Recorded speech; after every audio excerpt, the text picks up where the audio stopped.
también pie a mis compañeros de panel.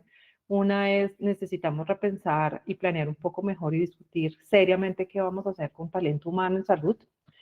Sin entrar, no lo estamos planeando y no estamos formando lo suficiente, ni con las especialidades suficientes, ni toda la disciplinaridad que necesitamos.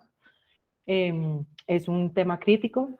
Creo que tenemos grandes retos sobre la articulación de los servicios a partir de sistemas de información inteligentes, y yo creo que la oportunidad de mejora en realidad tiene que ver también con que logremos también planificar y diseñar un poco más el acceso a los servicios de salud en casi, diría yo, 600 municipios que pueden ser catalogados como rurales, y que necesitamos repensar un poco cómo realmente podemos proveer servicios de calidad y de oportunidad conectándolos con los aglomerados poblacionales. Yo me quedaría ahí, pero creo que los problemas serios del sistema, que son problemas de articulación, de calidad, de suficiencia de talento humano que insuficiencia de talento humano, de problemas de articulación, no los vamos a solucionar eliminando las EPS.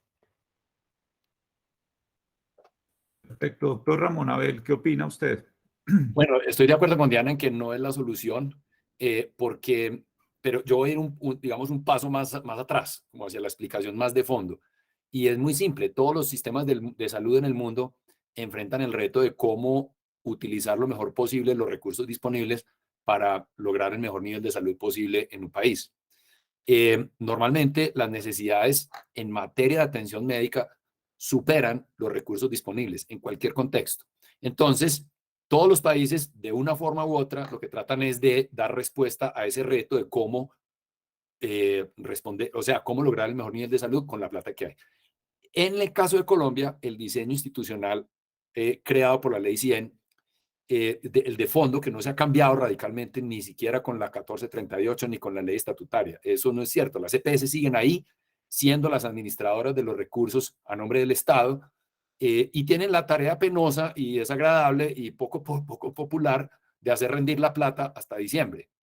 Es decir, cuando las necesidades superan los recursos disponibles, quien quiera que esté en la función de hacer rendir esos recursos para que alcancen de la mejor manera posible para todos, pues siempre va a ser el culpable y el que va a llevar las malas noticias de que la plata no alcanza. Entonces, eliminar las EPS es un poco cometer el error de matar al mensajero por el mensaje, ¿sí? Porque si eliminan las EPS, pues inevitablemente lo que está proponiendo el gobierno, que es los fondos territoriales de salud, pues van a tener que hacer lo mismo, van a tener que hacer que la plata rinda hasta el final del año, y pues tal como lo ha planteado el gobierno en sus manifestaciones orales, sobre todo, no tanto por escrito, pero sí orales, en el sentido de que estos fondos territoriales van a pagar directamente a los prestadores le van a facturar directamente a esos fondos y ellos van a pagar todo bajo pago por evento para los privados y para los públicos bajo presupuestos históricos. Pues ahí va a haber una noticia todavía peor, y es que la plata no solo no va a alcanzar hasta diciembre, sino que seguramente en junio se va a acabar. Entonces vamos a entrar en un problema peor, ¿cierto? Yo creo que el mensaje de fondo es que, dado que los recursos son finitos y cualquier sistema de salud necesita establecer una forma de hacer que los recursos rindan, pues siempre va a haber el malo de la película, siempre va a ser el que tiene ese rol de hacer rendir los recursos, por lo tanto no va a servir de nada cambiarlo por otra figura. Déjeme ahí, doctor Ramón, porque eso que usted acaba de decir del flujo efectivo de cartera, de cómo va a ser ese traslado de los fondos territoriales hacia las IPS, tiene emocionado a mucho hospital. Y creo que lo tendremos que tratar más adelante. Muchas gracias por su opinión. Eduardo, ¿tú qué opinas de las EPS? Bueno, yo creo que aquí ya lo dijo Ramón Abel y Diana, viene un enfoque diferente y estructurales que creo que no es la solución en este momento para el sistema de salud colombiano. Sin embargo, sí es realmente que el sistema tiene algunas oportunidades en el cual sí debería avanzar. Ya Diana lo hablaba de todo lo que es la capacidad instalada, no solamente del recurso humano, sino de la oferta de servicios en algunos de los territorios, ¿no? Hay departamentos como Arauca, Vaupés, y Chada, que concentran menos de la 1% de la oferta de servicios en Colombia. Entonces, encontramos que se concentran los servicios en las grandes ciudades y al llegar a hablar desde ese enfoque territorial, de ese enfoque de esas entidades, pues yo creo que la solución no es a terminar las EPS, porque muy bien lo decía Ramón Abel, sacando lo financiero, sino desde el punto de vista ya hablar de la gestión de la demanda y de la gestión de la oferta, pues realmente van a haber territorios que tendrían un reto más allá por la oferta de servicios, el acceso. Cuando uno habla de aseguramiento, Luis, en los sistemas de salud, que pues uno busca ampliar la cobertura, realmente construir herramientas de acceso, equidad y administración de todo este costo y gasto en salud, pues realmente un reto es integrar realmente la atención de la población con las instituciones, y eso bien uno lo está haciendo en las EPS como una función. Y realmente eso es un reto importante porque no es solamente la contratación y garantizar el acceso a los servicios, sino que tiene que mediar un modelo de seguimiento, de control y de auditoría.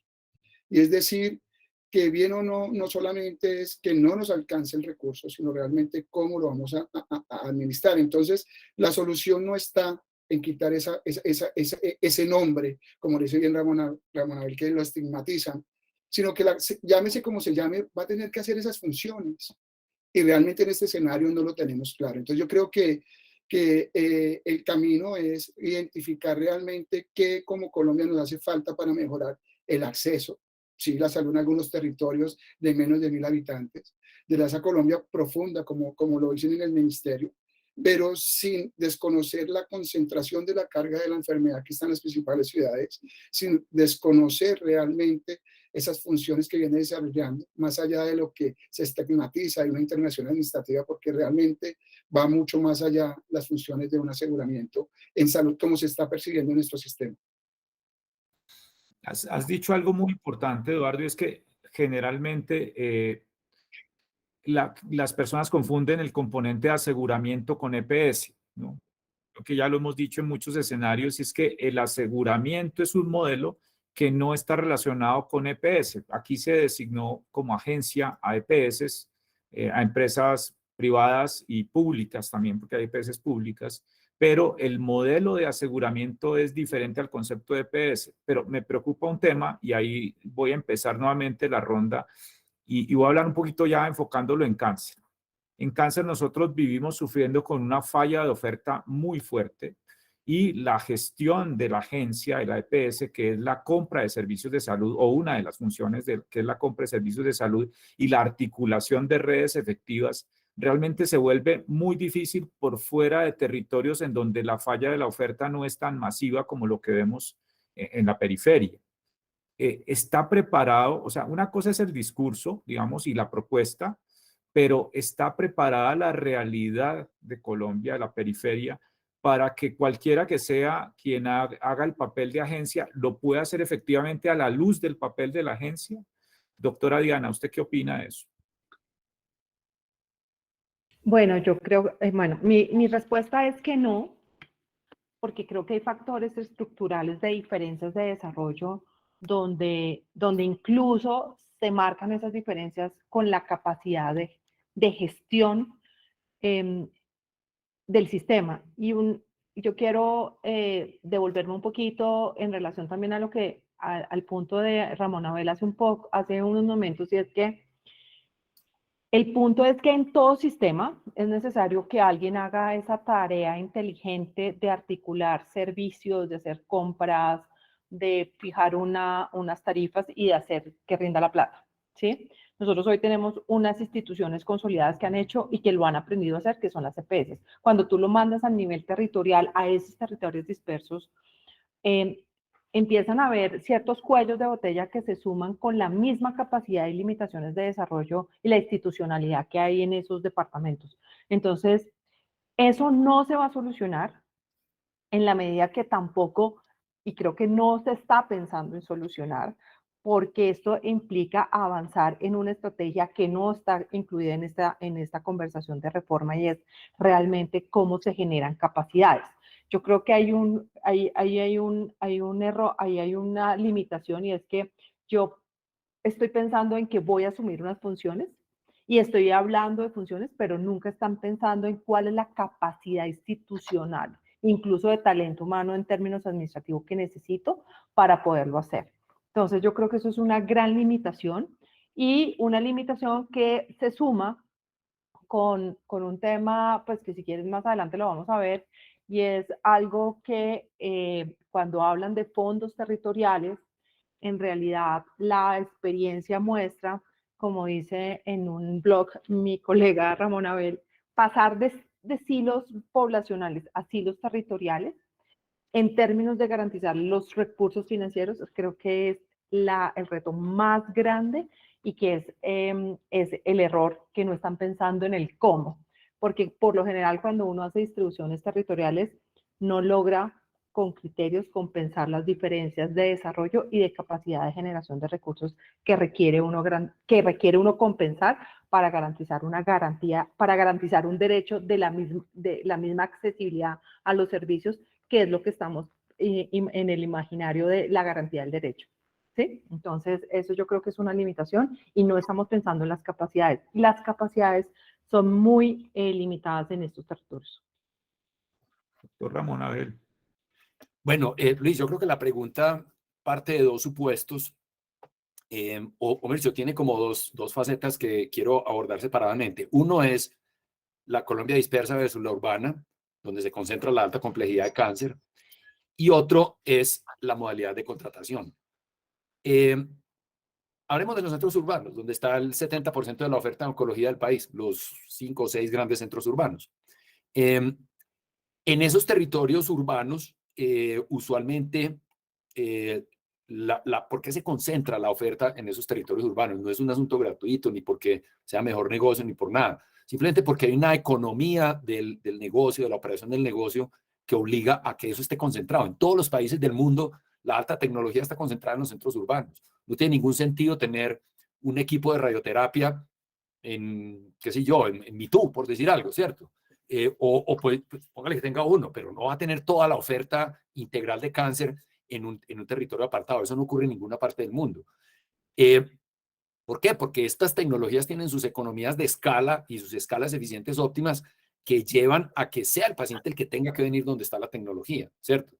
Y eso se replica en otras áreas, ¿sí? En hemodinamia, qué sé yo, en manejo de stroke, etcétera. Entonces, ahí hay que reconocer eso, porque el discurso de llevar la oncología a la Colombia profunda no pasa de ser un discurso demagógico. Si acaso puedo llevar a la Colombia profunda la consulta inicial del oncólogo o de pronto posiblemente la quimioterapia, si los requisitos de habilitación se relajaran un poco para que pudiéramos tener unidades de quimioterapia en zonas dispersas o no necesariamente en zonas dispersas, en municipios por fuera de los grandes centros urbanos. Entonces ahí se podría lograr algo, pero en el tema de lo que yo llamaría tecnología de alto voltaje, ¿cierto? Radioterapia, PET-CT, imágenes, gamografía, todo lo que sea, pues, digamos, equipos de alta tecnología, es muy difícil buscar esa descentralización. Pero el otro concepto es el del pago por evento versus los pagos prospectivos. ¿Por qué? Porque esa descripción de la fragmentación, de las barreras de acceso, de las demoras, de todos los trámites que tienen que hacer los pacientes para obtener los tratamientos, son típicas de un contexto de pago por evento, lo que llamamos pues en Colombia pago por evento, que eso de manera correcta técnicamente hablando se llama fee for service o pago por servicio. Entonces, en el contexto de pago por servicio o pago por evento, pues la EPS contrata por aquí la radioterapia, por allí la quimio, por allí la biopsia, por allí el laboratorio, por allí el acá, y todo siempre tratando de buscar como centavitos de ahorro, porque allí le dan una tarifa más bajita y por allí se la bajaron otro poquito. Entonces, esa lógica es absolutamente perversa, destructiva, destruye valor para el paciente, y la mejor prueba de que eso es cierto es las experiencias de aquellas instituciones que han avanzado hacia modalidades prospectivas donde integran toda la oferta del cáncer. Yo conozco una de primera mano, que es la del Instituto Nacional de Cancerología, porque los apoyé en el año 2017 a migrar de un pago por evento con Capital Salud a un pago global prospectivo. Y la experiencia es absolutamente fascinante porque se acabó la pesadilla de las autorizaciones, se acabó la pesadilla de las vueltas de las madrugadas a hacer colas, porque toda la solución se la dan integralmente en el Instituto Nacional de Cancerología.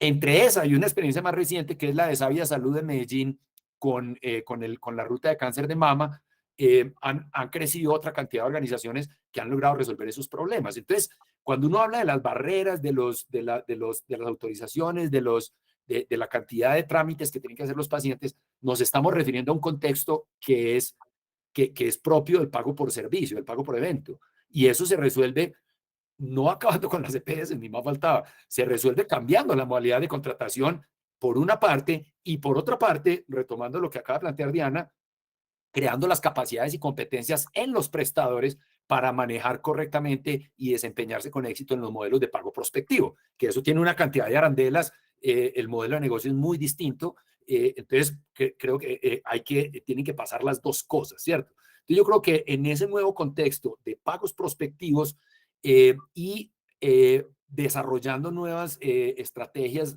del modelo de negocio de la oncología para poder traer a los pacientes a las grandes centrales urbanas donde están la oncología de alto voltaje, pueden resolver perfectamente el problema de la oncología sin necesidad de cambiar el sistema, sin necesidad de reformarlo. Es más, de pronto con esto me anticipo un poquito a las otras preguntas, pero yo creo que la separación o la migración del enfoque de silos poblacionales que mencionaba Diana, que escribí en mi blog, al enfoque de silos territoriales es un riesgo enorme para la oncología, porque la oncología va a quedar totalmente fragmentada por fondos territoriales y la centralización de esas capacidades de alta tecnología va a ser un reto para esos fondos regionales, pero después lo podemos avanzar sobre ese punto. Inmediatamente después que termine Eduardo, pasaremos a ese punto que creo que es crítico. Sí, señor. Eduardo. Bueno, yo empiezo yo leí de todo lo que se ha generado últimamente, el riesgo a equivocarnos, ¿no? Porque como no conocemos 100%, pues técnicamente el documento. Y aquí viene una discusión y es que a veces nacen ideas con una gran voluntad que pues son indiscutiblemente desde lo holístico, pues quién no aporta el mejoramiento del acceso, de la equidad en salud. Y eso creo que todos los que estamos sentados acá pues lo apoyamos. Sin embargo, cuando uno empieza a ver todo el tema desde el punto de vista técnico y este impacto que puede tener frente al acceso y los resultados y la generación de valor en los pacientes con cáncer o en cualquier patología, pues realmente ya empieza a cambiar la discusión y ya realmente lo técnico pues empieza a generar algunas dudas. Yo, pues ya lo dijo Diana, ya lo dijo Ramón Abel, pues en este punto, pues los puntos claves. Sin embargo, en cáncer realmente se requiere una navegación del usuario donde realmente necesitamos modelar no solamente desde la contratación, sino desde la gestión del riesgo, programas diferentes. ¿Sí? Y cuando queremos llevar todo al territorio, en ese enfoque colectivo, poblacional, comunitario, pues tenemos a veces ya algunas estrategias como el plan de intervenciones colectivas y algunas actividades que hacen los hospitales, las empresas sociales del Estado en el territorio, y donde vemos que en algunos territorios, o en la gran mayoría, pues no cumplimos las metas establecidas. Entonces, yo también veo un gran riesgo ese tema desde el punto de vista llevar al enfoque colectivo cuando realmente tenemos que gestionar el riesgo individualmente del usuario, ¿no? Y ahí es importante tener en cuenta. Entonces, y eso sumaba, pues no quiero repetir lo que dijo Diana ni lo que dijo Ramón Abel, y realmente con el enfoque colectivo no se puede gestionar un riesgo individual. Es un enfoque poblacional, es un enfoque que se hace en los extremos, en la mitad de la curva, la gestión del riesgo individual es diferente, clasifico, no sé. Aquí yo creo que sería un retroceso grande. Para pacientes con cáncer, estoy de acuerdo, la oferta de servicios está concentrada y empezamos a hablar de eficiencias en salud. Eso no es de montar centros en cada uno de los territorios, sino de realmente ser eficientes nosotros. Y el modelo de contratar estas redes, y ahí voy ya, pronto me adelanto, y empezar a hablar de redes y de todos, pues los ejemplos de redes exitosas en Colombia han ido de la mano también de una aseguradora, ¿no? Y si empezamos a hablar de las redes públicas que se han podido construir, en donde hemos podido participar en su diseño, en su implementación y eso, pues van acompañados también de una aseguradora, de una EPS, de una alianza. Entonces, romper eso y empezar a hablar de que posiblemente vamos a gestionar redes integradas por esa poca oferta de servicios en los territorios, la poca capacidad instalada, los sistemas de información débiles que podamos tener, generaría, creo que un gran caos. Yo creo que a riesgo a equivocarnos, creo que posiblemente ahí debe estar la discusión de cómo va a ser el enfoque, si realmente lo hacemos poblacional, individual o colectivo, porque de ahí depende absolutamente cómo yo diseño absolutamente el programa y las rutas de atención y cómo se van a conformar esas redes integradas. Es decir, que de ahí nace lo que llamamos nosotros la gestión de la oferta y la demanda. Y pues ya lo dijo Ramón Abel en temas de contratación. Creo que el pago por evento, como se llama en Colombia desde el punto de vista, creo que es un retroceso grandísimo. Se vuelve una llave abierta, incontrolable. Eso sumado a que las capacidades y experiencia acumuladas en la gestión de la administración del costo en salud, del riesgo administrativo financiero, de los modelos de auditoría se están perdiendo. Y eso es un riesgo grande para una sostenibilidad de un sistema. Perfecto. Sí, aquí le preocupa a uno el tema, y eso lo escribió también el doctor Ramón Abel en su blog con lo de Costa Rica. Estamos todos de acuerdo en que el componente de atención primaria, bien entendido como atención primaria, es importantísimo, pero preocupa mucho ese flujo hacia arriba, esa continuidad del cuidado efectiva, además esa alineación de la continuidad del cuidado con un elemento de diseño del acuerdo de voluntades o del mecanismo además de contratación y pago de las redes, que uno cuando ve los documentos que han circulado, pues no lo encuentra, no encuentra uno cómo va a garantizarse esa continuidad del cuidado, cómo pueden generarse propuestas de modelos innovadores independiente de quien haga ese papel de articulador o no, pero además estos fondos territoriales no sabe uno realmente si van a tener la suficiencia y además la suficiencia técnica y económica de poder entender algo tan complejo como el cáncer, ¿no? Y el alto costo. Y ahí el doctor Ramón lo escribió hoy en su Twitter y quiero que pronto que lo profundicemos un poco, y es que asusta mucho que las poblaciones de enfermedades de alto impacto, no solamente cáncer, hemofilia, enfermedad renal crónica y otras, pueden ser las poblaciones más golpeadas de una reforma que no tiene esta estructuralidad o esta integración del cuidado. Y quisiera de pronto que enfatizáramos un poco en ese punto y lo detalláramos un poco más. Doctora Diana, ¿usted qué opina?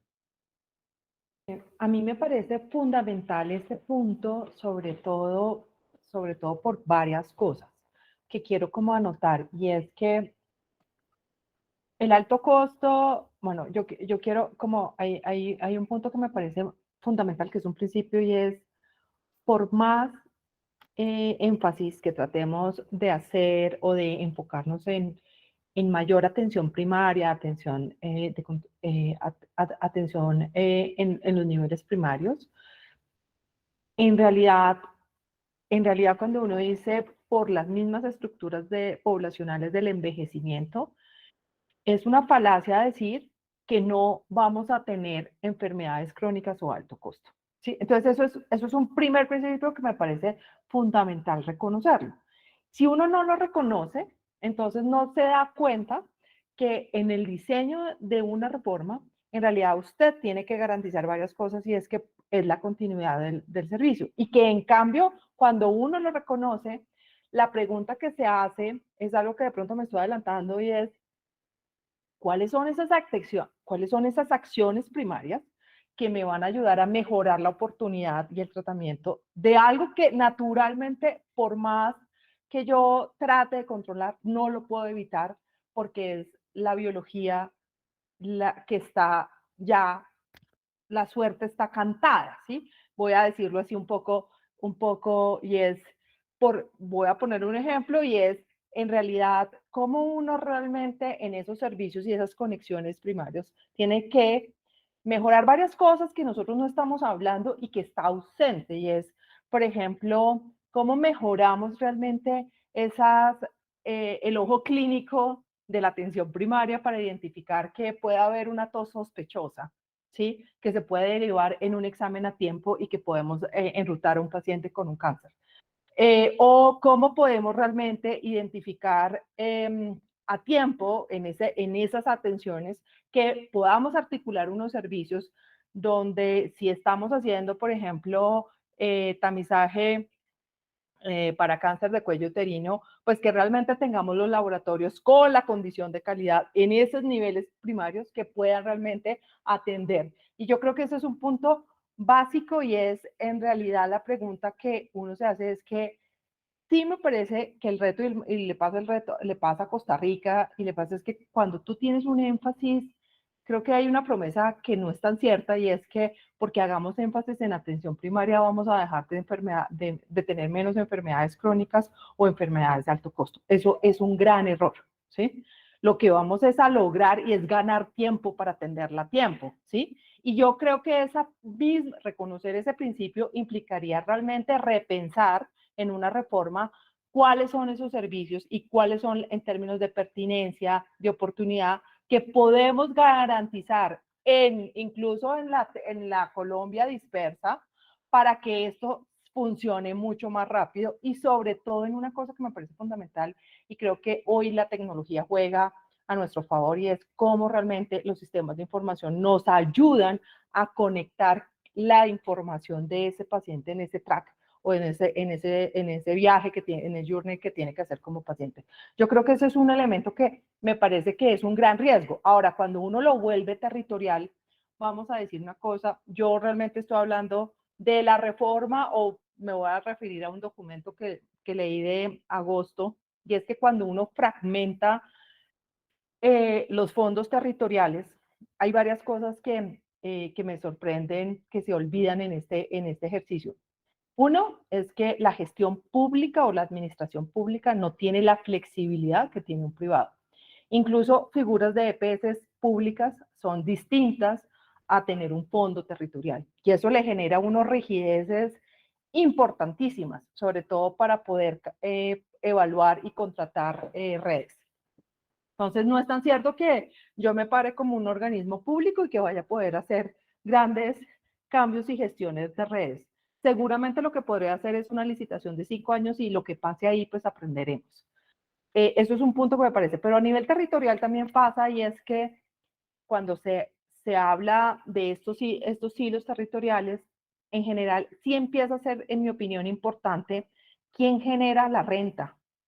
Y pasa lo mismo que le pasa a Brasil. O sea, la gran diferencia de los estados en Brasil es que pues, los estados ricos tienen con qué atender sus pacientes, pero los del norte no. Cuando uno empieza a hablar aquí en términos territoriales también. ¿Y por qué se pueden afectar los pacientes de alto costo, incluso con mayor gravedad, aquellos de esos territorios de esa Colombia periférica que tenemos, que le decimos los territorios de nuestra Orinoquía y de nuestra Amazonía y Pacífico, y es que esos son poblaciones con muy poca población que si tú le vuelves con unos ámbitos territoriales no van a garantizar los recursos suficientes para atender los pocos por ejemplo, los pocos pacientes de oncología que pueden tener en unos grupos o poblacionales tan pequeños. Entonces, esto realmente deja un poco en desventaja a muchos pacientes, sobre todo en estos pacientes que no están donde está la gran capacidad del desarrollo y generación de recursos, uno. Dos, esta visión estamos partiendo de un error conceptual y es pensar que porque vamos a tener atención primaria no vamos a disminuir el resto, o sea, vamos a disminuir realmente la carga en términos de crónicos y otras enfermedades de alto costo. Y un elemento que me parece importante es que, en cierta manera, hoy lo que hace la EPS es que las EPS hacen compensaciones territoriales porque tienen un pool compuesto por poblaciones de diferentes departamentos. Eso es bien interesante porque esa capacidad de compensar las diferencias territoriales hace que sea menos difícil garantizar el acceso a la población que no está o que no nació o que nació o vive en los territorios donde se genera poca riqueza. Yo creo que eso pone en riesgo en términos de equidad, en términos de oncología también, porque en realidad los recursos que van a tener son muy pequeños y no van a alcanzar a financiar los tratamientos de alto costo. Entonces eso yo creo que rompe y pone en duda la garantía del derecho al pensarse de esta manera con ese ámbito territorial que están proponiendo.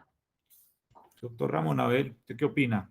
Bueno, yo creo que la clásica dicotomía entre prevención y curación, o gasto en prevención y gasto en curación, como decían las abuelas, más vale prevenir que curar. Bueno, eso tiene, como dice Diana, sus límites, ¿no?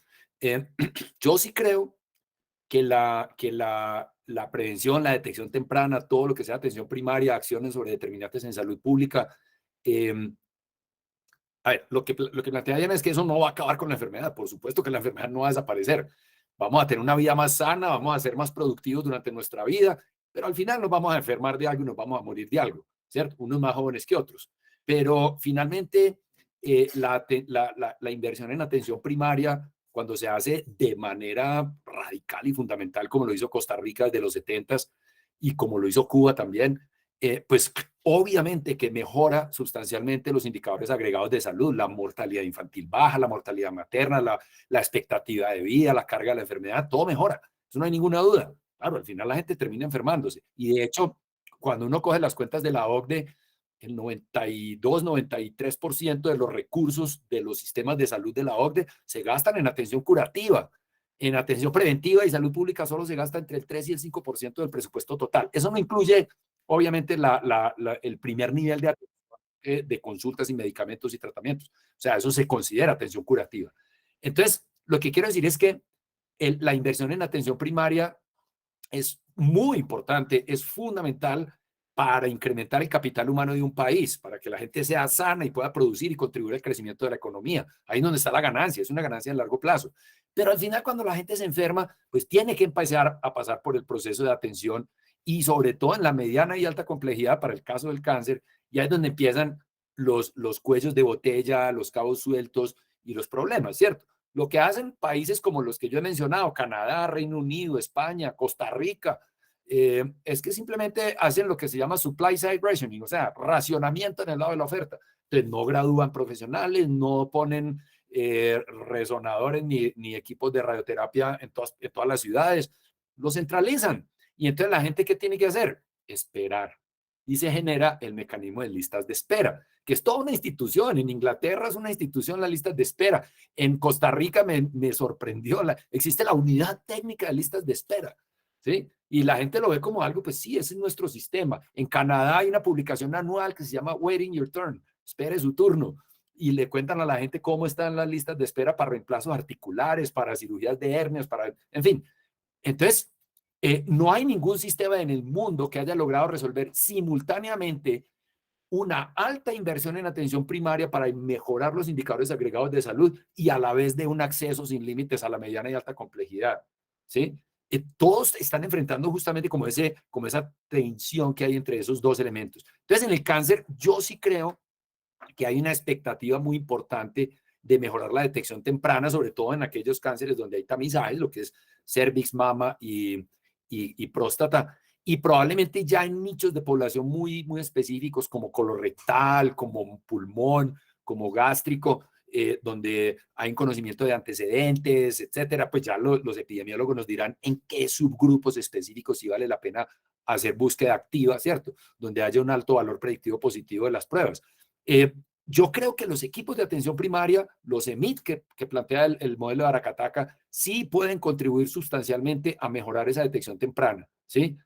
No vamos a acabar con el cáncer, por supuesto que no, pero probablemente la mortalidad evitable sí se puede mejorar en aquellos que son objeto de tamizajes. Y eso lo podríamos ver como una oportunidad. Lo que no estoy de acuerdo es que haya que desmantelar el modelo de aseguramiento para poder lograr esos objetivos o esos resultados tan interesantes en salud agregada que se pueden lograr con esas estrategias de atención primaria. Perfecto. Ustedes, antes de darle paso a Eduardo, ustedes han puntualizado un tema de transparencia que me parece muy importante, y es que creo que ha sido muy demagógico el discurso, lo ha sido en muchos aspectos. Creo que hay que darle lo que ustedes están diciendo, su justa medida al componente de prevención, más en algo tan complejo como es el alto costo, y adicionalmente en ser muy claros el alcance de esta o de cualquier otra reforma. Porque es que estamos vendiendo que mañana desaparecen las EPS y esto va a ser la transición del cuidado y el flujo de recursos y la atención primaria masiva y que entonces vamos a prevenir y no a curar. Y eso, como usted lo dijo, doctor Ramón, eso ha sido a través de generaciones de coherencia en el sistema como en Costa Rica, pero con fallas como todos en la conexión hacia precisamente el cuidado integral, como usted lo menciona en su blog. porque usted puede tener un buen flujo hacia abajo, hacia la atención primaria, pero cuando conecta ese flujo upstream, de pronto se desconecta y empieza, obviamente, con las listas de espera y demás, que además ya esas personas de esos países han tenido una transición cultural a entender qué es lo que hay, que una cirugía de reemplazo de cadera a 6 meses, pues no obliga a que uno se encadene a la puerta de la EPS para que lo operen mañana. Creo que es un tema bien importante, bien interesante, y creo que ahorita lo podemos puntualizar, porque quisiera hacer una pregunta después, que es, ¿qué opinan ustedes de que no hayamos tenido, o que, no sé, lo que yo sé es que no ha habido una inclusión adecuada de los pacientes y su visión dentro de esta estructuración de reforma hasta donde yo lo entiendo? Pero dejemos esa pregunta para después, a ver qué opinan ustedes. Eduardo, ¿qué opinas de lo que estábamos tratando ahorita? Bueno, mira, Luis, yo sí creo que concentrar a nivel territorial, muy bien lo decía, y cuando uno empieza a hablar de aseguramiento, pues empieza a hablar también de temas actuariales de dispersión del riesgo, de ilusión del riesgo, y concentrar eso a nivel territorial, donde hoy las EPS pues pueden tener, como lo dijo muy bien mis compañeros, esa dispersión del riesgo, pues puede aumentar realmente un riesgo muy alto de un modelo territorial no sostenible en algunos territorios. Dos, en Colombia, uno cuando mira Kaiser Permanente, el 30% de la población de Kaiser Permanente se consume el 70% de su costo en salud. Bien lo decía Ramón Abel, en la OCDE se habla entre el 87 y el 90, pero cuando uno revisaba algunos datos de Colombia en el año 2016, llegábamos a algunos estudios con las personas del ministerio, en donde Colombia, el 20% de la población se consume el 80% del recurso. Y ese 20% de la población hoy son las enfermedades crónicas, las enfermedades de alto costo y los eventos agudos de alto costo. Es decir, que si yo empiezo a desincentivar el aseguramiento, empiezo a limitar ese recurso, pues realmente los que van de primera línea a verse afectados son las personas que tienen ya una enfermedad y posiblemente una enfermedad de alto costo como el cáncer.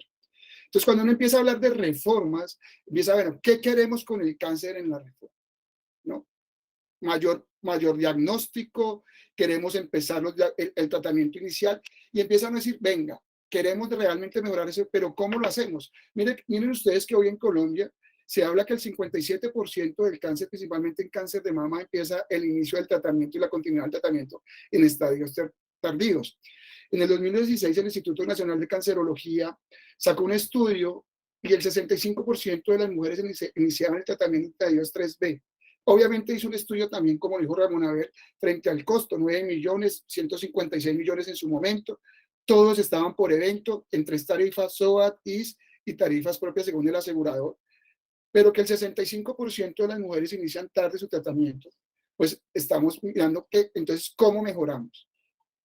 ¿Qué tenemos que mejorar para que realmente la atención primaria en salud creo que es una puerta de entrada fundamental en forma de realmente esa articulación del riesgo colectivo, territorial, poblacional con el riesgo individual, si lo podemos articular con el PIC, el primer contacto, pero empezamos a hablar realmente que tiene que ser una atención primaria de un acúmulo de experiencias del talento humano, de programas centrados en el paciente, de unos sistemas de información robustos y un soporte de servicios que realmente permitan diagnosticar realmente o que pongan en el radar ciertas patologías en la competencia de los médicos, porque cuando uno habla de baja resolutividad a veces se queda en la atención primaria.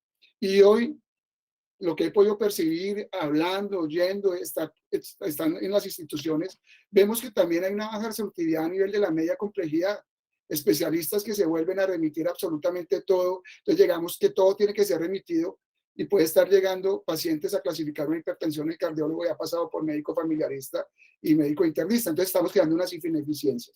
Yo creo que en cáncer es importante que la atención primaria genere la oportunidad realmente del diagnóstico, de la sospecha, pero necesitamos un soporte realmente de la media y la alta complejidad.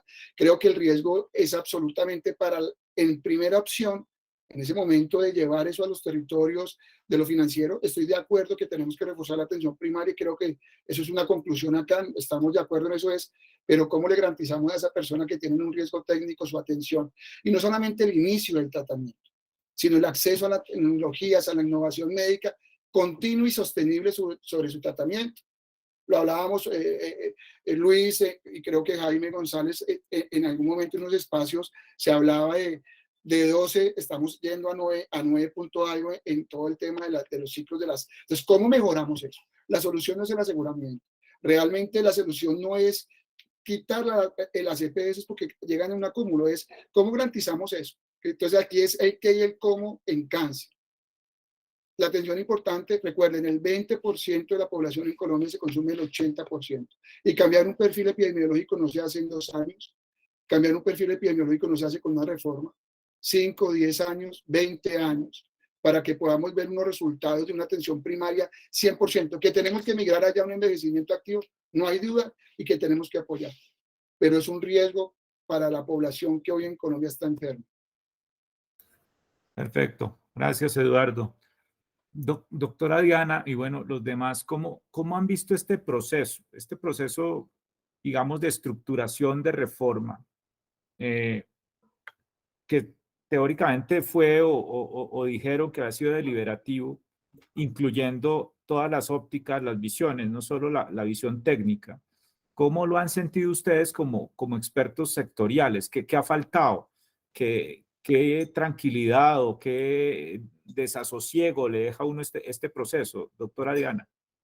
Bueno, yo creo que realmente hay yo creo que tengo una gran preocupación y tengo una gran preocupación porque es basada incluso en lo que entendemos sobre la progresividad del derecho. Entonces, cuando, no sé, y voy a ser un poquito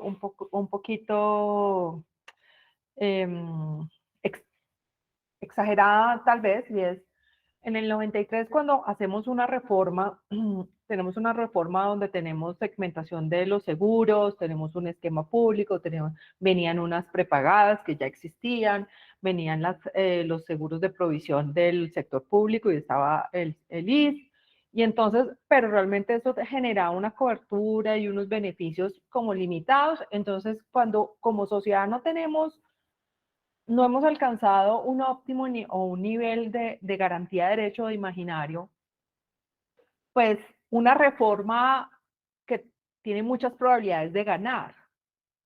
Hay un tema sobre progresividad que es ausente en lo que yo he leído, y es que no hay ningún ejercicio por realmente testear si no se está retrocediendo.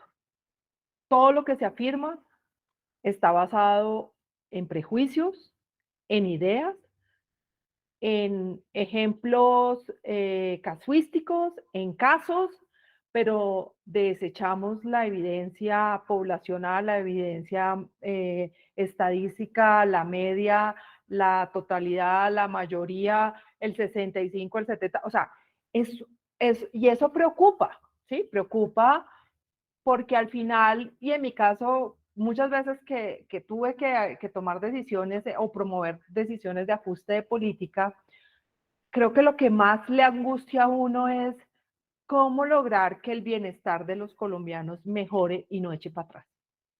Porque sería muy triste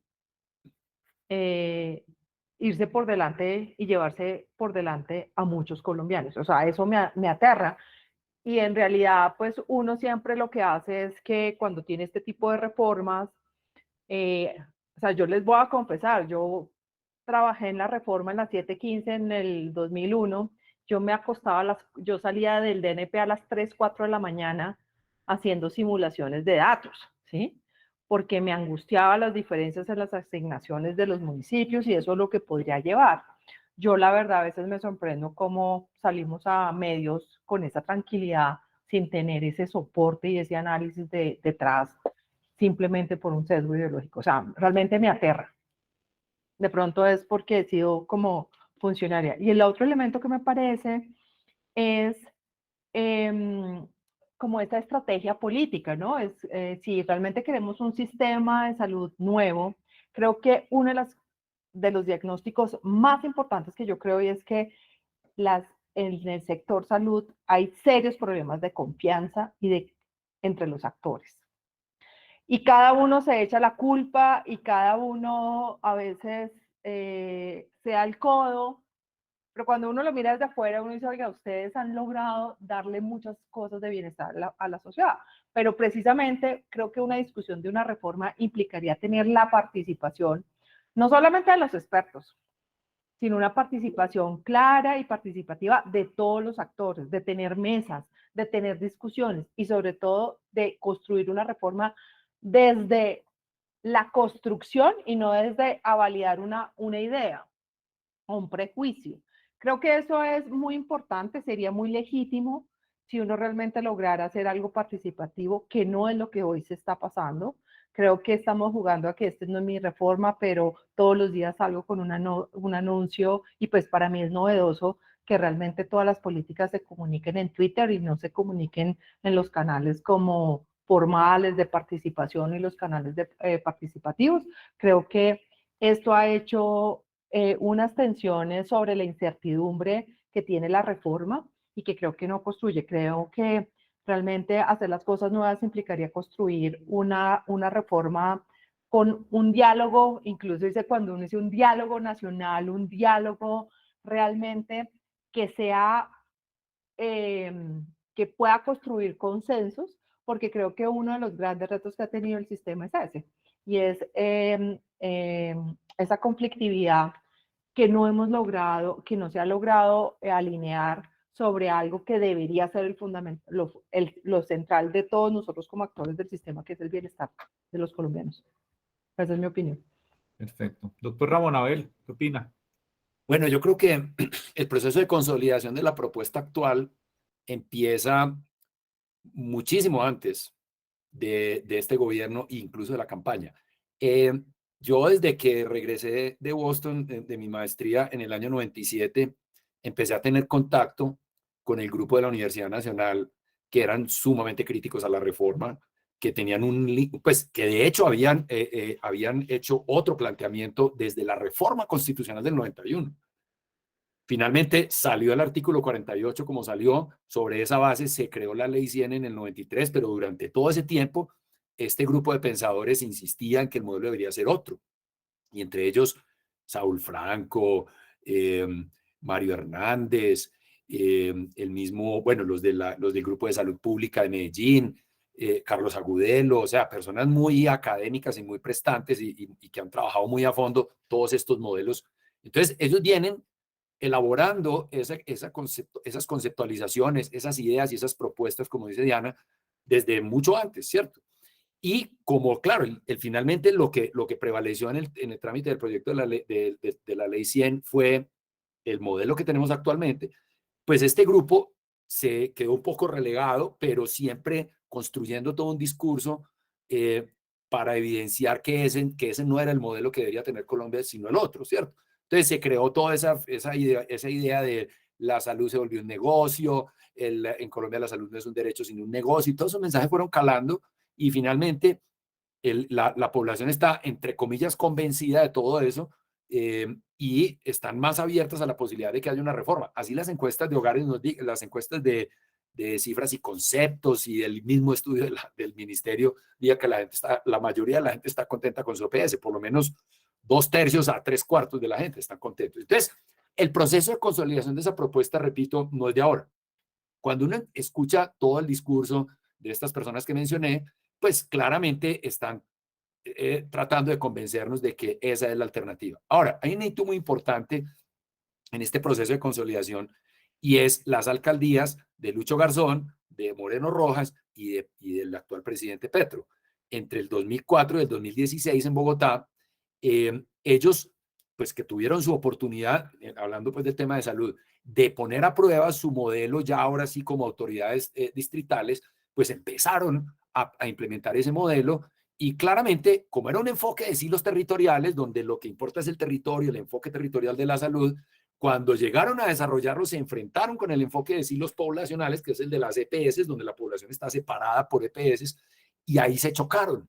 Y una tras otra, yo he estado revisando todas esas evidencias de esas experiencias de salud a su hogar y de territorios saludables, Y una tras otra señalan que el gran obstáculo para la implementación de ese modelo fue precisamente el enfoque del aseguramiento. Entonces, ahora que están en el gobierno nacional con la posibilidad de tramitar un proyecto de ley en el Ejecutivo para eliminar ese obstáculo que históricamente no habían podido eliminar, pues es obvio lo que se viene. No hay que conocer el detalle del articulado, no hay que conocer el proyecto de ley para saber qué es lo que se viene. Hay un documento del que referenciaba Diana del 24 de agosto, perdón, del año pasado, donde está todo eso está claramente establecido. El documento que presentó Félix Martínez en aquella reunión de ADRES hace, qué sé yo, mes y medio, trae tal cual los elementos que están en ese documento. Entonces, todo ha sido muy consistente. ¿Qué es lo que ha pasado entonces para la construcción de ese consenso? Pues, en primer lugar, este grupo se ha rodeado, obviamente, por las personas que coinciden o comparten ese enfoque, que quieren sacarlo adelante. Muchos de ellos son grupos representativos de la sociedad civil, no hay ninguna duda, pero obvio, uno ahí en ese grupo no ve a nadie que esté en contra de esa idea, ¿cierto? Entonces, lo que a veces nos pasa mucho en los procesos políticos, que el promotor de una idea pues se rodea de los que están de acuerdo para tratar de avanzar lo mejor posible. Ya después lidiamos con los que no están de acuerdo a ver cómo hacemos o para convencerlos o para hacerlos a un lado, ¿cierto? Entonces aquí no ha pasado nada distinto a lo que pasó también desde el lado de acá con otros procesos en su momento que condujeron a la ley 100. Entonces, lo que desde el punto de vista de los pacientes sí ha habido una insatisfacción y el propio Denis Silva lo manifestó en su cuenta de Twitter, creo que fue ayer, Eduardo, ¿no? Ayer o en estos días lo manifestó porque se consideran que no han sido adecuadamente tenidos en cuenta y eso me sorprende porque en las listas de asistentes a todas esas mesas y todas esas concertaciones, pues están los grupos de pacientes, pero claramente, según el reclamo de Denis Silva, parece que estuvieron ahí como invitados de piedra o lo que propusieron y plantearon no fue incluido. Entonces, yo creo que ese modelo de participación que todos los gobiernos lo han hecho a su turno, que invitan a los de la oposición para que se sienten ahí, les toman la foto, los ponen a firmar para decir que participaron y que fue un proceso democrático, pero realmente lo que buscan es un sello de aprobación para poder sacar adelante su iniciativa que ya tenían prediseñada o el prejuicio que llama Diana, ¿cierto? Entonces, yo creo que eso pues es bastante normal de los procesos políticos que hemos tenido en Colombia, pero a mí sí me parece que el tema de los pacientes va a empezar a ser un jugador clave allí, porque los pacientes tienen toda la legitimidad del mundo para decir que el sistema sí les gusta. Y los pacientes, especialmente los de los programas especializados, de las condiciones crónicas de alto costo, como las que ya hemos mencionado, esos pacientes están muy contentos con el sistema, lo conocen, saben cómo lidiar con el sistema, saben que hay barreras de acceso, saben que hay límites, pero saben o sea, también temen que cualquier modelo diferente a ese, como el que está promoviendo el gobierno en particular, va a ser un retroceso para ellos. Ellos sí lo han dicho claramente. Entonces yo creo que esa voz de alerta que levanta Denis Silva como líder de los grupos de Pacientes Colombia, es una voz muy importante que va a empezar a cobrar una relevancia muy importante de aquí en adelante. Y si sienten que no han sido escuchados, yo creo que en el debate en el Congreso sí los van a escuchar. Perfecto.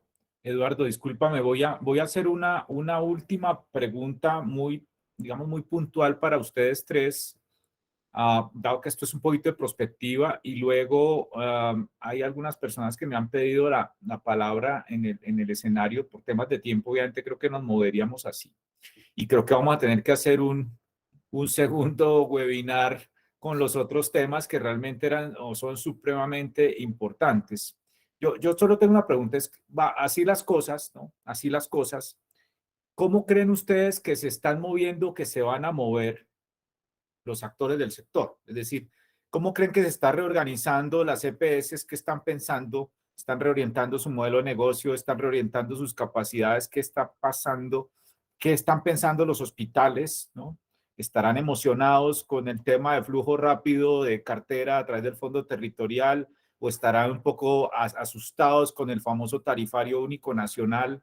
Y bueno, yo creo que lo de los pacientes ya lo mencionó el doctor Ramón Abel, pero los dos principales actores, digamos, la prestación y el aseguramiento o la agencia hoy, ¿cómo ven ustedes? ¿Qué creen que va a pasar en estos meses? ¿O qué va a ocurrir? ¿Cómo se están moviendo? Doctora Diana. Bueno, yo veo dos cosas. Me parece que el discurso cada vez se modula. Se modula a, por ejemplo, decir, a buscarle salida a la institucionalidad. A la institucionalidad cuando uno dice, oiga, no, quiero que las EPS se conviertan en redes o, o yo realmente voy a mantener el seguro. Y a mí realmente cuando salen con estas cosas digo, hombre, esto lo que va a hacer es segmentar el sistema y no estamos pensando en lo que se supone que es una reforma que deberíamos estar motivando, que es el acceso a los más pobres.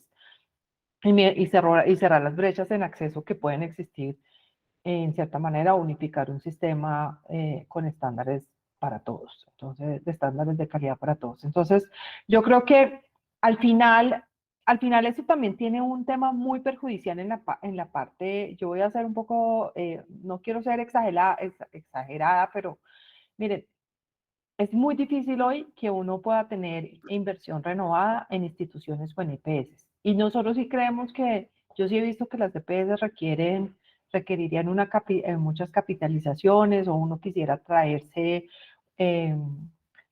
aseguradores con gran experiencia como los alemanes, pero ninguno va a entrar a este segmento. Con esto va a ser muy difícil o va a ser hasta que no se defina qué va a ser la reforma. Realmente lo que estamos es debilitando cada día más esa institucionalidad porque no le estamos dando la confianza y no le estamos reconociendo su rol. Ahora, me parece que a la expectativa de las EPS es una situación muy difícil porque al final la operación del sistema de seguridad social sí le ha delegado muchas responsabilidades que no están totalmente financiadas y que eso siempre se solucionaba en lo que venía, ¿no? En el camino. Y el camino en este caso es que estamos pensando en un gobierno que está pensando en una reforma y ese camino lo ha dejado olvidado, que hace que la situación vaya a ser más complicada. Entonces, ¿qué estamos diciendo? En conclusión, frente a las aseguradoras, las estamos dejando colgadas, las estamos dejando con una responsabilidad que hoy la tienen, con unos retos financieros que hoy tienen y que estamos sin resolver claramente por estar hablando de una reforma que, en mi opinión, conceptualmente todavía falta por discutir y tener mayor claridad.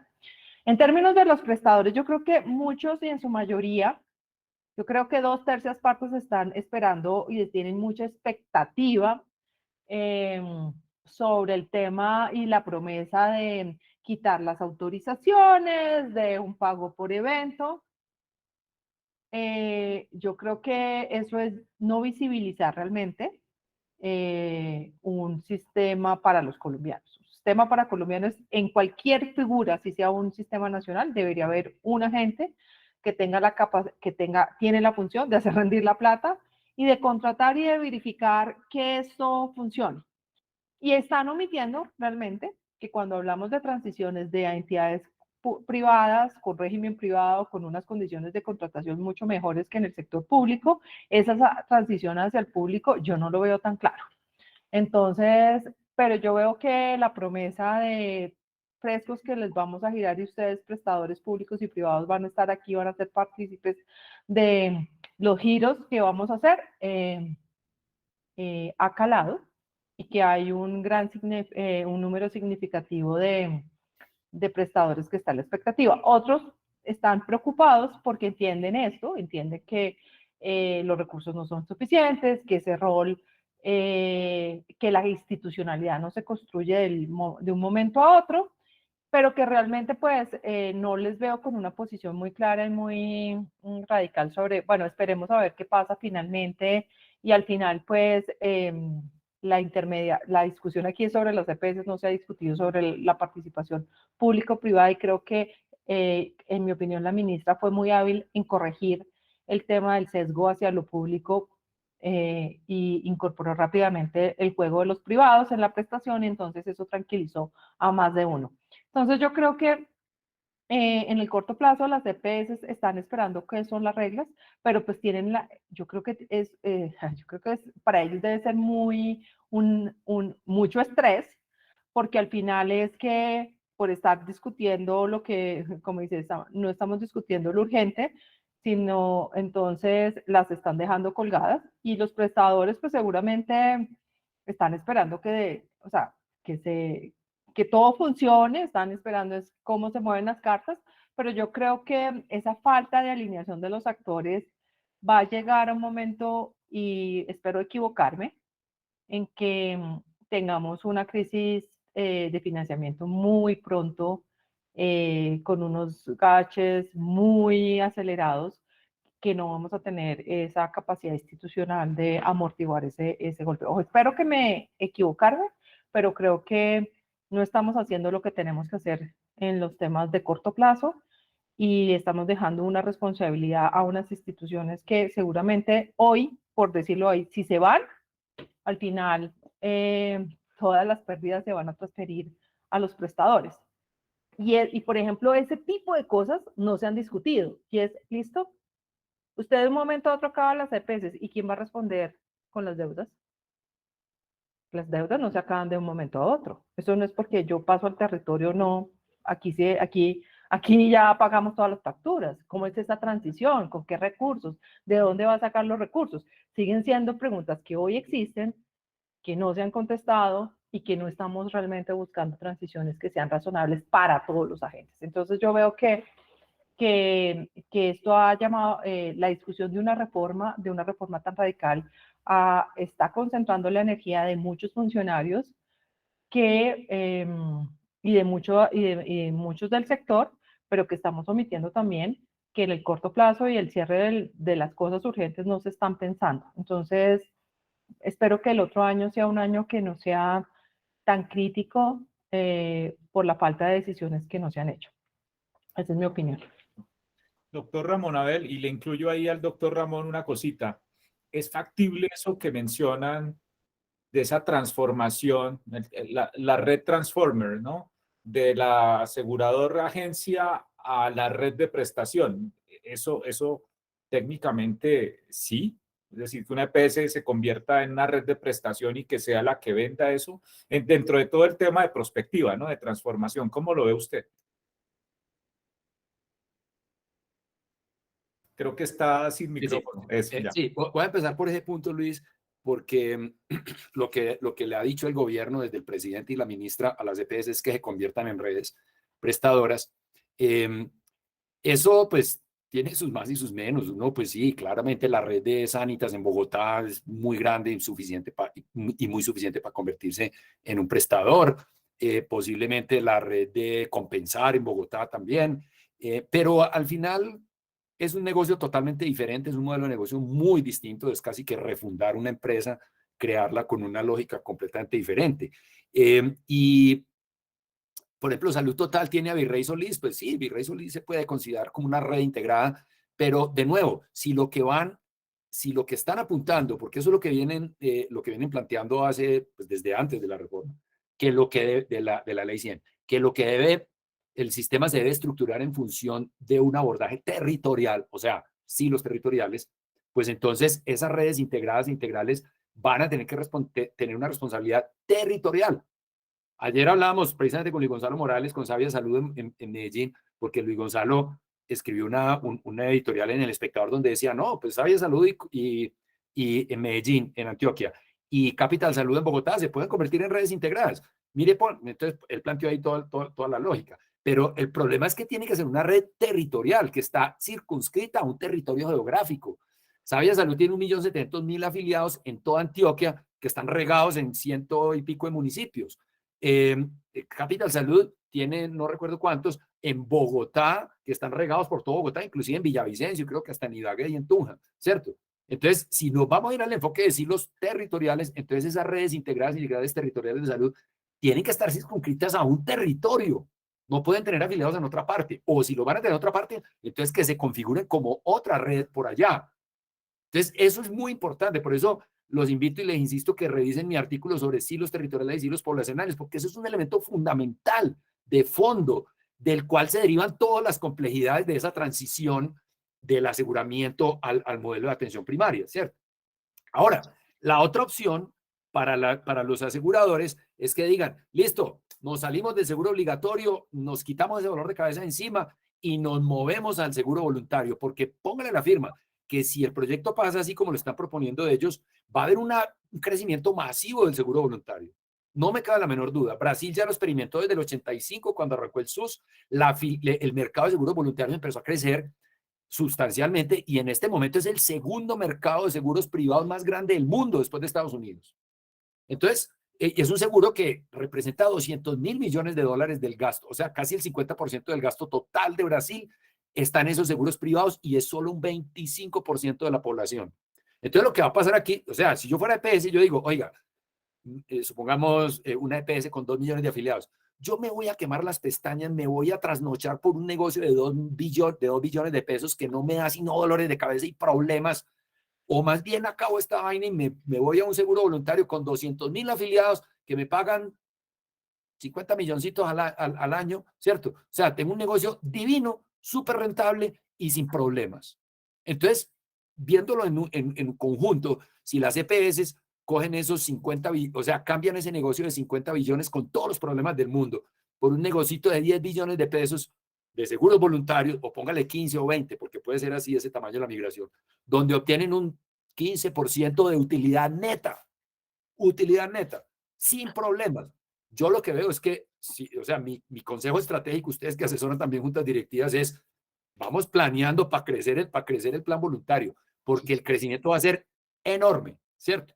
Y en los prestadores, ¿qué veo yo? Hay que separar los públicos de los privados, porque los discursos son diferentes. Los prestadores públicos, tanto los hospitales de baja complejidad como los de alta complejidad, están muy a favor, están encantados con todo esto porque van a recuperar un protagonismo que han perdido a través de los últimos 30 años, van a recibir una financiación con criterio de subsidio a la oferta. Esto es muy importante y ya lo han dicho claramente.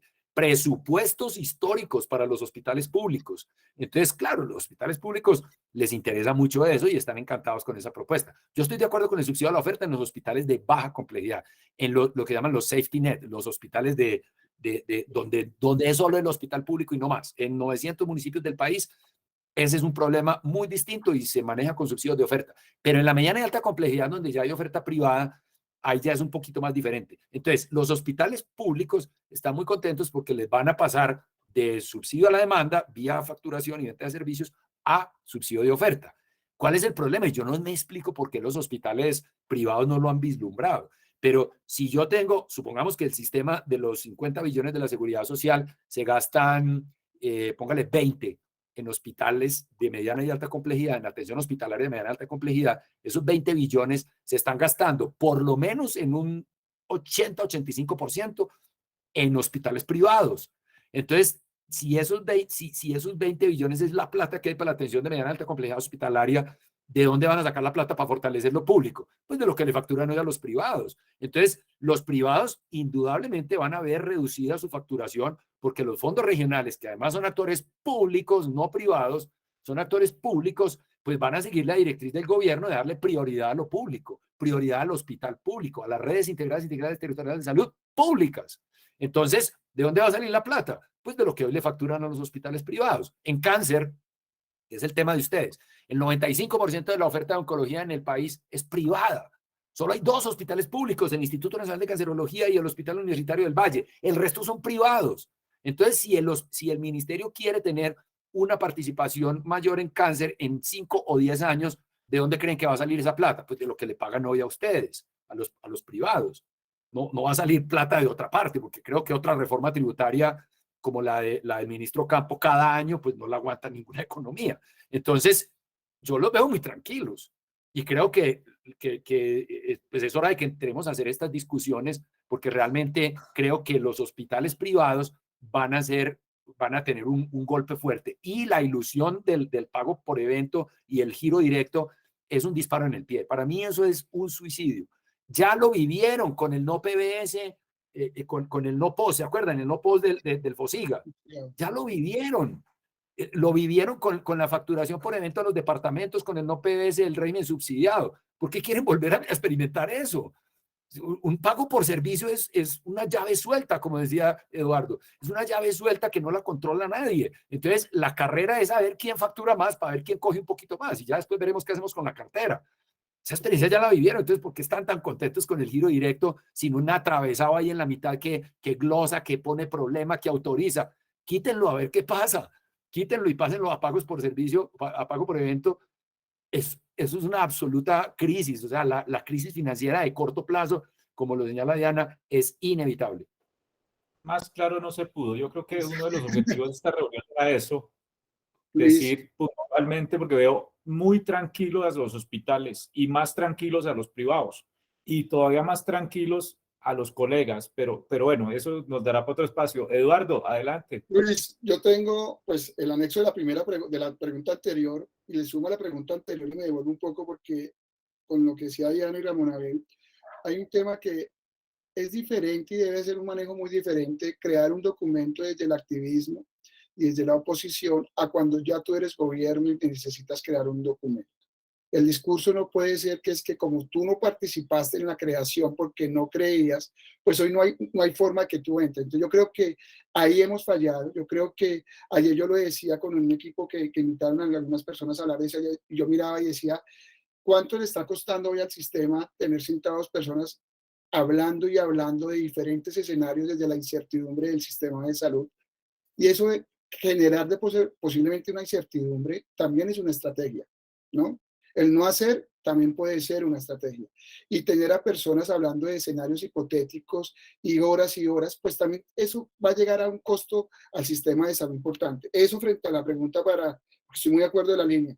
Frente a tu pregunta, es un modelo de negocio diferente salir a decir que redes integradas, que administren, realmente pues algunas tendrán la capacidad instalada, operativa y financiera de montarlo, tienen los sistemas de información, tienen las experiencias, las competencias, pero miren ustedes que de todas maneras si conviertan en una red siempre va a haber un gasto de quien administra y de quién tiene que hacer esa operación transaccional. Es decir, sea el modelo que quieran pintar, hay alguien que tiene que asumir eso. Administrar una red lleva un gasto administrativo, un gasto financiero, tienen unos riesgos y obviamente entonces desaparecer ese gasto administrativo no se va a desaparecer. Desaparecer un modelo de auditoría o de seguimiento, de auditoría concurrente, transaccional, pues es un riesgo para cualquier sistema de salud no tener esa función de control o de seguimiento. ¿Cómo veo yo de todas maneras las aseguradoras? Yo creo que veo haciendo escenarios, creo que pues esa incertidumbre han tenido que soportar el papel más negativo y malo en este momento de incertidumbre, cargando pues que esa estigmatización. Pero creo que el camino no es ese, el camino no es el que se está planteando. Creo que ya si se quiere realmente impactar esa incertidumbre, ya debería formalmente haber tenido un documento del ministerio, no hablar de reformas. Creo que iniciamos un ministerio posiblemente con un protagonismo que no era, si el primero iba a lo tributario, yo creo que no eran los tiempos de empezar a generar un pánico. Creo que los pacientes y las asociaciones de pacientes son muy importantes, la ciudadanía, hoy los ciudadanos, y ahí nos falta como sistema posiblemente haber educado mucho a los ciudadanos y a los mismos profesionales de la salud sobre el sistema de salud. Ahí hemos encontrado, ahí tenemos una habilidad. Frente a la prestación, muy de acuerdo, yo creo que el hospital público, sea el escenario que quede, pues va a tener un rol muy importante y va a tener un activismo muy importante en el discurso del ministerio y de este gobierno, y creo que ellos se sienten con mucho respaldo. Hay una deuda histórica posiblemente en infraestructura y demás, pero unas ineficiencias grandes que no queremos reconocer. Pero sin embargo, en cáncer, Ramón Abel hablaba de dos IPS, pero no creo que tenga, mire, en el suroccidente colombiano, en la muy alta complejidad para cáncer, en algunas subespecialidades, son los privados, casi siempre, solamente dos instituciones tienen la oferta, no solamente para el Valle del Cauca, sino para el suroccidente colombiano. Entonces, cuando yo quiero meter una red pública, pues vamos a tener que entonces hablar de redes mixtas, porque realmente se estaría dejando realmente sin un gran agente en el protagonismo del tratamiento del cáncer. Es decir, hoy la red pública no podría estar dando respuestas para muchas patologías en un 100% integral. Es decir, que las redes que hablaba Ramón Abel de Bogotá, que hemos tenido tuve la oportunidad también de participar hoy con la UT del Valle en Bogotá, siempre han estado acompañados de una EPS, porque se necesita de esa institución que articule, que gestione y todo. Mire, las subredes ese modelo fue importante cuando se hizo y se diseñó, que Luis Gonzalo lo lideró como secretario y que ayudamos allá. Se proyectó con Capital Salud, Ramón Abel, en su momento. El primer pago que se modeló con Capital Salud fue de pago por actividad final. Y que después íbamos a llegar a pagos prospectivos, que es lo de hoy. Y financieramente, sí, pagos prospectivos y globales prospectivos. Y hoy en día se había proyectado la recuperación de capital a 7 años y se dio. Es decir, las subredes en Bogotá han sido exitosas desde el punto de vista de administración financiero porque han tenido una EPS también aliada haciendo esa función. Yo no me imagino las subredes sin la Capital Azagarú haciendo esas funciones y que realmente hoy hay algunas, ni siquiera las grandes entidades territoriales de Colombia, las 3 principales ciudades, tienen la capacidad y la infraestructura, los sistemas de información y la competencia y habilidades del personal para asumir ni siquiera el rol del aseguramiento en su territorio. Tienen que montar un edificio antes más grande que la Secretaría de Salud. Entonces, el hospital público está hoy con un soporte técnico y financiero que creo que pues obviamente no me van a discutir, es importante que lo tenga, pero realmente qué recursos se van a utilizar, cuáles fuentes de financiación se van a utilizar y quién va a modular eso. Porque yo no puedo estar hoy en día, los hospitales públicos históricamente han tenido un soporte de gobierno financieramente con un flujo de recursos diferentes a la prestación privada. Los privados pensando en redes privadas, los privados diciendo, pero cuando uno les explica a muchos profesionales cómo vamos a hacer la fila, los 2.600 prestadores posiblemente, o los 23.000 o los 20.000, 21.050 aquí en Colombia, y pongámosle que si están en Bogotá, alrededor de los 12.000, estar allá contando los profesionales independientes, todos golpeándole la puerta a una sola institución para el contrato o para la radicación o para el pago. Es que es el cómo. Entonces yo creo que el tema de redes integradas, creo que no hay una red pública que pueda prestar todo el 100% de la oferta para todas las patologías. Creo que necesitamos sí o sí de alguien que genere esa articulación, que coordine, que haga la auditoría, no se puede desaparecer, y otra que realmente pues gestione el costo y el riesgo en salud, que aquí no hemos hablado mucho de eso, pero realmente el enfoque territorial es muy colectivo, más no individual, y ese es el riesgo cuando uno habla de sistemas de salud, que busca es la población más saludable. Con eso termino. Gracias, Eduardo. Bueno, el tiempo nos arrolló, pero entonces voy a darle la palabra a Carlos Dagger, que nos pidió la palabra, y me gustaría, ya que está Catalina aquí, Catalina Rincón de Oica, ha hecho 2 comentarios aquí en el chat. Después de Carlos, pues venga Catalina y participe también, que creo que representa una organización muy importante para el tema cáncer. Carlos, adelante. Gracias, Luis. De verdad que muy buena la conversación. La celebro y les agradezco mucho. Aprendo muchísimo de ustedes. Le voy a hacer la pregunta a mi maestra Diana Cárdenas, pero si se cuela alguna otra respuesta de ustedes sería muy interesante. Cuando yo entiendo al gobierno que para el gobierno el problema está en que cuando a un privado se le acaban los recursos, no va a velar, esta es la visión del gobierno, no la propia. El privado va a velar por su negocio y no por el paciente. Digamos que con esa premisa surge esta urgencia del gobierno de quitarles a entidades privadas la administración de los recursos. Supongamos que si satisfacen esa expectativa, es decir, le quitan a los privados el riesgo financiero, y les dejan en ese modelo de redes o de operadores o de gestores, llámenlo como quieran, el riesgo operativo y el riesgo de salud. ¿Cuál sería, si Diana Cárdenas volviera a ser viceministra de esta ministra, que dice, bueno, ya se acabó la EPS como aseguradora, pero mantiene la red? ¿Qué sería la medida responsable que tomaría de inmediato para que todas las preocupaciones que ha manifestado no se hicieran realidad? ¿Qué sería lo prioritario en un modelo de EPS convertida en gestor, operador, administrador de red?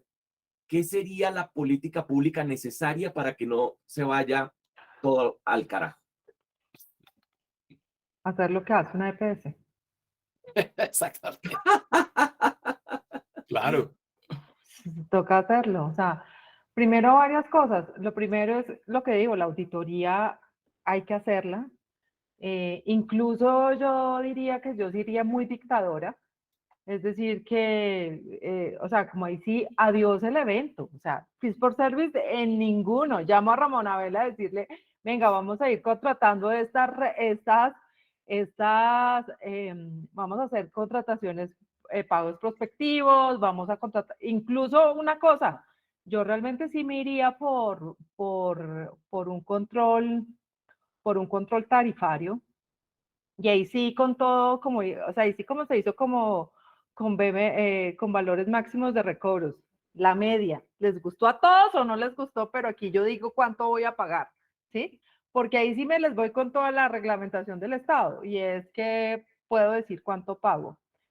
Pero pues me tocaría hacer lo mismo que una EPS, o sea, me tocaría realmente generar mi capacidad de auditoría, tengo que hacer mis procesos de contratación, tengo que tener claramente a qué servicios, e incluso yo estaría haciendo cosas que, que, que implicarían hacer muchas cosas de auditoría también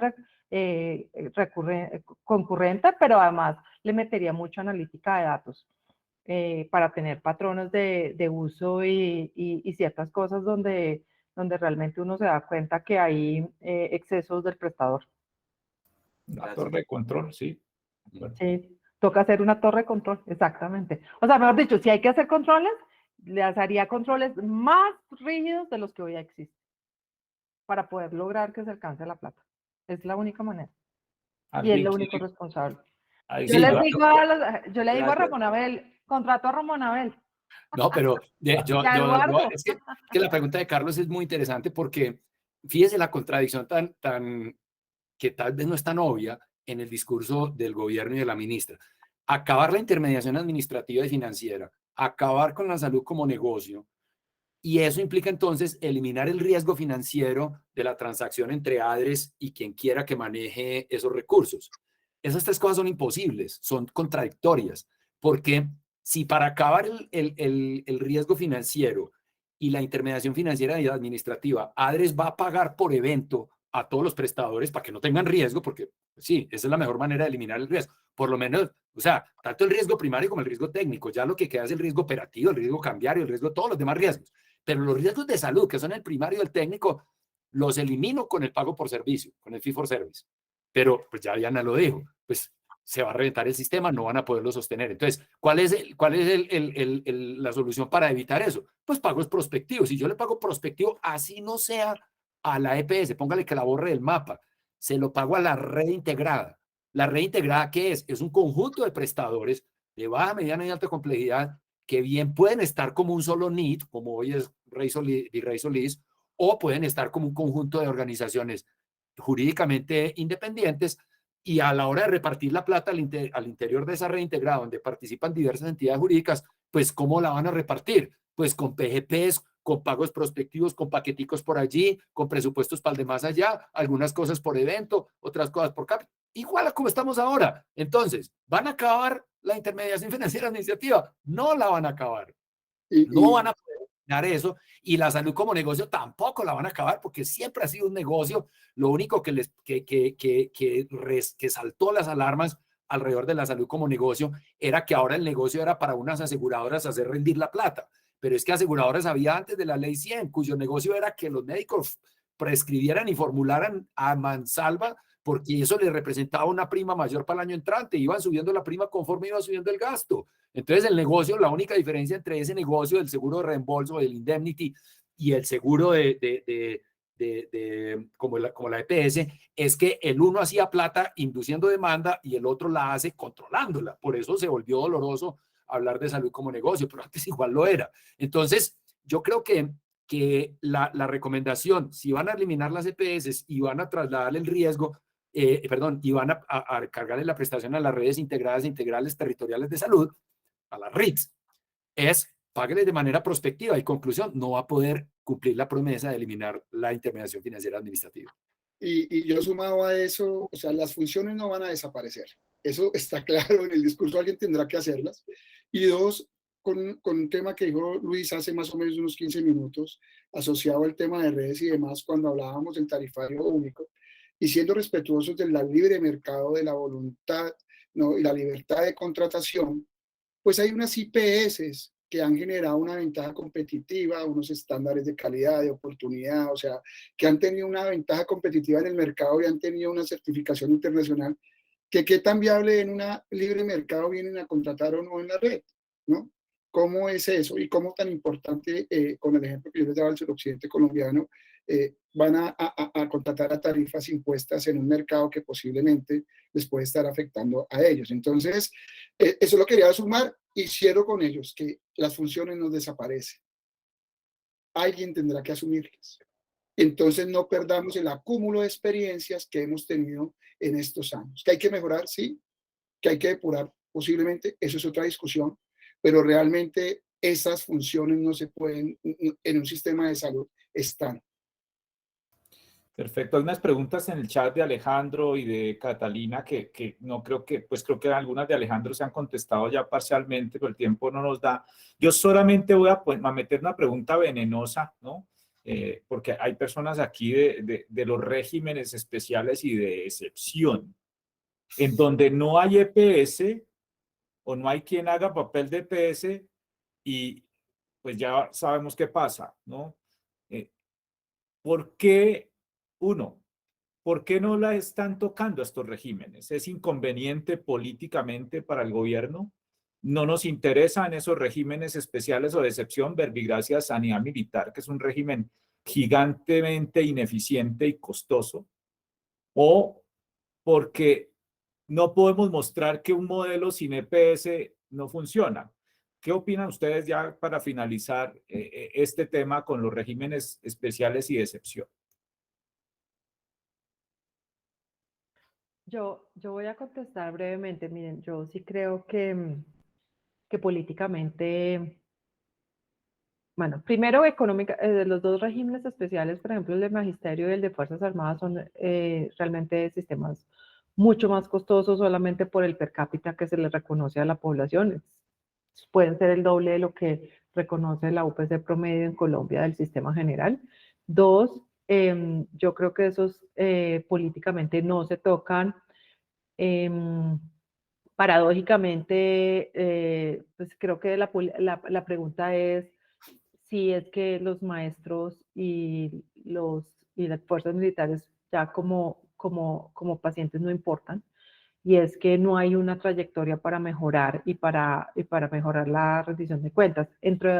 Mirando un poco el magisterio, debe estar en proceso de elegir su nueva red, pero lo que uno se da cuenta es que incluso en el caso del magisterio, que es un fondo fiduciario que administra los recursos, pues lo que hace es una licitación cada 3 años, donde se encargan y se transfiere todo el riesgo de esos recursos, y en el contrato se empiezan se tratan de balancear de pronto si no, esos recursos no son suficientes. Pero ¿qué pasa? Muchas veces la contracción de esos recursos o la insuficiencia de recursos se ve reflejado en las quejas que tienen los afiliados al magisterio.